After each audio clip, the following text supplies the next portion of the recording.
Iris slumped onto the edge of the king-sized bed in his Chicago hotel room, the city's skyline twinkling indifferently through the floor-to-ceiling windows. Jet lag clawed at his eyelids after the red-eye from L.A., but something felt off. His suitcase, propped against the wall, seemed to twitch. Heart pounding, he stared as it shifted again, a muffled thump echoing from inside, and before he could rationalize it as fatigue, a terrified young man burst out, gasping for air, his eyes wide with raw panic. "Who the hell are you?" Iris stammered, jumping back, his phone already in hand, fingers hovering over 911. The intruder? No, he looked more like a victim, curled into a fetal position on the carpet, trembling, his clothes rumpled and sweat-soaked. "Please, don't call anyone," the young man whispered, his voice cracking like brittle glass. "I'm Ethan. I had no choice." Iris's mind raced, a whirlwind of confusion and instinctual protectiveness he couldn't explain.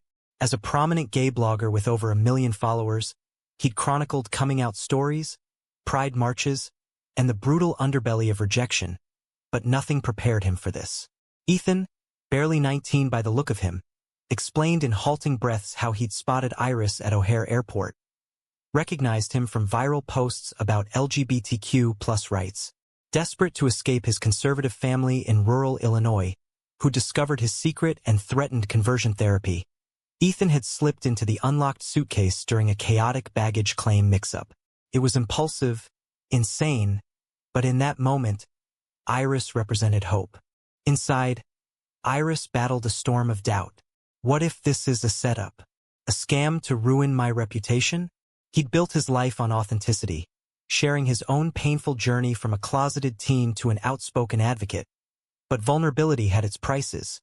Trolls, death threats, lost friendships. Helping Ethan could drag him into legal quicksand. Hiding a runaway might look like abduction.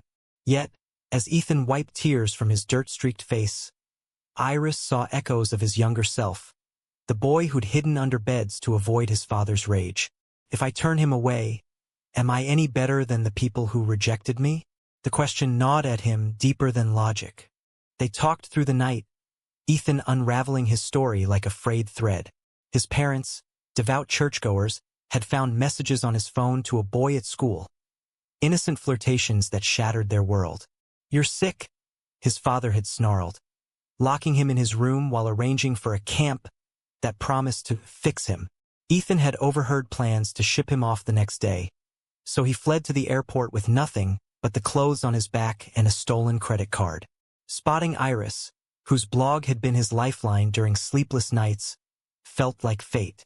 "I didn't mean to scare you," Ethan said, his voice small. I couldn't go back." Iris paced the room, his thoughts a tangled mess. "This kid trusts me because of what I post online, but do I even trust myself?" His career thrived on drama, clickbait titles about heartbreak and triumph. But this was real, messy, potentially career-ending. What if Ethan's family accused him of grooming? The word alone sent chills down his spine, a weaponized slur he'd fought against in countless op-eds. Still, turning Ethan over felt like betrayal, a surrender to the very system that had nearly broken him years ago. By dawn, Iris made a tentative decision. He'd help, at least for now. "Okay," he said, handing Ethan a bottle of water. "But we need ground rules. No lies, no risks." Ethan nodded, gratitude flooding his eyes, but Iris wondered if he was saving a life or dooming his own. As the day unfolded, Iris canceled his scheduled meet and greet, claiming illness, while Ethan hid in the room. Iris's phone buzzed incessantly. Messages from his manager, fans, an ex who still lingered in his contacts. How do I explain this? He thought, staring at his reflection in the bathroom mirror, lines of exhaustion etching deeper. Ethan's presence stirred something protective, almost paternal, but laced with an undercurrent of connection he dared not name. They shared stories, Iris's first pride, the exhilaration and fear, Ethan's hidden crushes, the isolation of small-town secrecy. Laughter crept in amid the tension, but doubt lingered. Is this compassion or something more dangerous? Iris pushed the thought away, focusing on practicalities. Food, clothes, a plan. Yet, as Ethan fell asleep on the couch, trusting and vulnerable, Iris's heart ached with unresolved conflicts from his past. By evening, news trickled in. Ethan's family had reported him missing. A quick online search revealed pleas on social media, painting Ethan as a troubled teen influenced by dangerous ideologies. Iris's stomach twisted. They're using the same rhetoric that vilified me. He debated reaching out anonymously but hesitated, fearing escalation. Instead, he sat beside Ethan, who stirred awake with a start. "What if they find me?" Ethan asked, voice trembling. Iris squeezed his shoulder, the touch electric with unspoken empathy. "We'll figure it out," he promised, though inside, turmoil raged. Am I a hero or a fool? The weight of choice pressed heavier, foreshadowing storms ahead. The next morning brought a fragile routine to the hotel room, but Iris's nerves frayed like exposed wires. Ethan, still skittish, hovered near the window, peeking through curtains at the bustling Chicago streets below. "I feel like a prisoner," he muttered, and Iris winced, knowing the irony. He'd locked the door not to keep Ethan in, but to shield him from the world outside. Why am I doing this? Iris questioned himself endlessly, his mind a battlefield of ethics and emotion. As a blogger, he'd preached about safe spaces, about chosen family over blood. But now those words felt like hollow echoes. Ethan's story mirrored too closely his own adolescent hell. The whispered slurs at school, the parental disappointment that cut like knives. Yet helping meant risking everything, his platform, his freedom, perhaps even his sense of self. If I get caught, they'll say I manipulated him, that I'm the predator they warn about. The fear coiled tight in his chest, a familiar demon from years of internalized shame. They ventured out briefly, disguised in hoodies and caps from Iris's wardrobe, to grab essentials from a nearby store. Ethan's hand brushed Iris's as they walked, an accidental touch that sent a jolt through him. "Stop it," Iris chided inwardly. "He's vulnerable, you're supposed to protect, not whatever this is." But Ethan's eyes, bright with tentative wonder at the city's freedom, stirred a warmth Iris hadn't felt since his last relationship crumbled under public scrutiny. Back in the room, Ethan opened up more, describing the boy from school who'd kissed him once, then ghosted out of fear. "It felt right, you know? But everyone says it's wrong." Iris nodded, sharing his own first love, a college fling that ended in heartbreak when family intervened. The parallels deepened their bond, but Iris fought the pull, reminding himself of boundaries. News alerts pinged. Ethan's disappearance made local headlines, his parents pleading on TV for his return, decrying online influences that corrupted their son. Iris watched with Ethan, who buried his face in his hands. They don't get it. They think it's a phase, something to pray away. Tears streamed down his cheeks, and Iris pulled him into a hug, the embrace lingering a beat too long. This is dangerous territory, Iris thought, guilt surging. Am I crossing lines because I'm lonely, or because I see myself in him? The hug broke, but the intimacy lingered, fueling inner conflict. Iris's followers noticed his silence. Comments flooded his latest post, speculating about burnout or scandal. His manager called, voice laced with concern. "What's going on, Iris? You're ghosting events." He lied smoothly, claiming a stomach bug, but the deception weighed on him. "I've built my brand on truth, and now I'm lying to everyone." Ethan sensed his turmoil, offering quiet support. "You don't have to do this alone." Their conversations turned raw, Ethan admitting suicidal thoughts during dark nights at home, Iris confessing how blogging saved him from similar depths. Vulnerability bred closeness, but Iris wrestled with doubt. Is this mentorship or manipulation? Society will see the worst. By afternoon, a knock at the door shattered the calm. Hotel security, routine check. Iris shoved Ethan into the bathroom, heart hammering. "Everything okay, sir?" the guard asked. Iris nodded, forcing a smile, but inside, panic screamed. One slip, and it's over. After they left, Ethan emerged, pale. "I'm sorry for dragging you into this." Iris sighed, sitting on the bed. "It's not your fault." But we need a real plan. They brainstormed, contacting LGBTQ plus shelters, legal aid, but each option sparked fear. Ethan's family hired a PI, social media buzzed with sightings. Iris's own past resurfaced in dreams. His father's disownment, the isolation, helping him heals me or breaks me further. Evening deepened the emotional churn. Ethan cooked a simple meal from room service ingredients, a gesture of thanks that touched Iris profoundly. As they ate, Ethan said, "You've given me hope. No one's ever listened like this." Iris's throat tightened. Hope or false promises? The night ended with Ethan asleep on the couch again. Iris watching over him, torn between protectiveness and the gnawing sense that their worlds colliding could explode. The drama escalated inwardly, choices looming like shadows. Tension thickened in the hotel room like fog rolling off Lake Michigan. Every creak in the hallway amplifying Iris's paranoia. Ethan paced, his youthful energy clashing with the confinement, while Iris scrolled through messages, his online persona cracking under the strain. "I can't stay hidden forever," Ethan said, voice edged with frustration. Iris agreed silently, but fear paralyzed him. What if I let him go, and he ends up back in that hell? The inner war raged fiercer now. Iris's advocacy clashed with self-preservation. He'd marched in protests, written essays on queer youth homelessness, yet here he was, harboring one. Hypocrite, his mind accused. Ethan's trust felt like a burden and a gift, stirring emotions he'd buried after his breakup with Mark, who couldn't handle the spotlight. Is this attraction or projection? He watched Ethan sketch on hotel notepads, capturing cityscapes from memory, talent shining through trauma.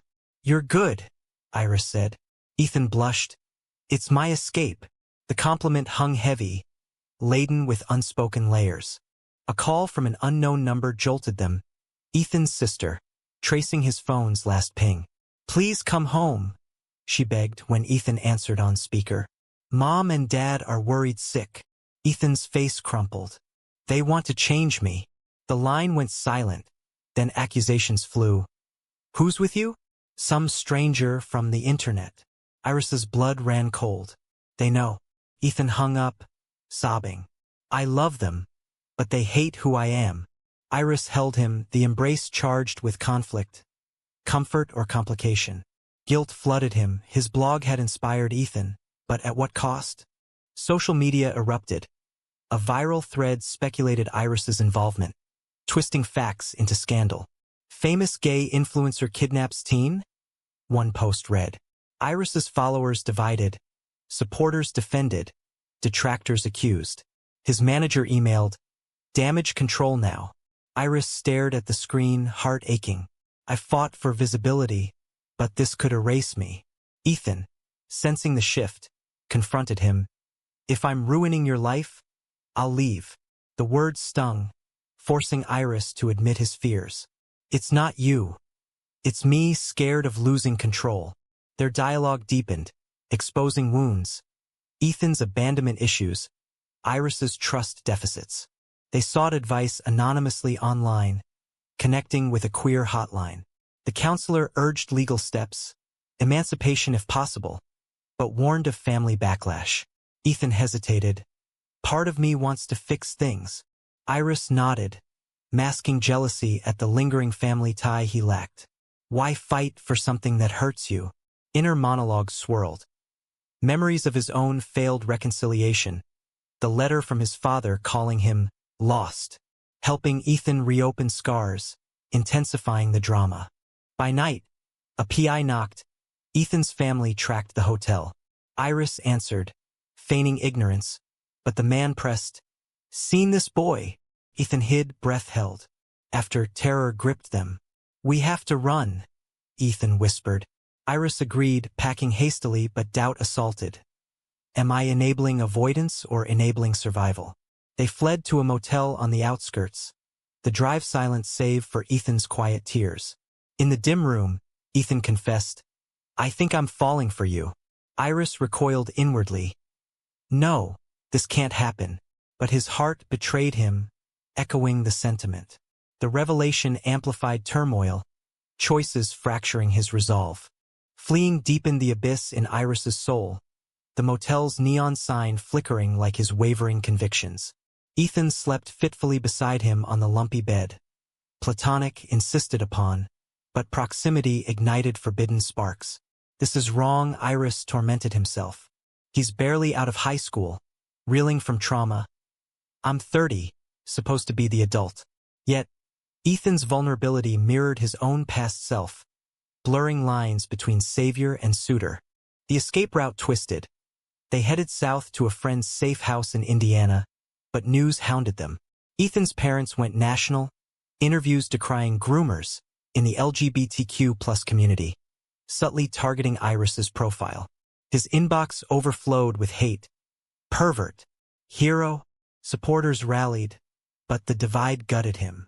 I've championed equality, but now I'm the villain in their narrative. Ethan, glued to his phone, broke down.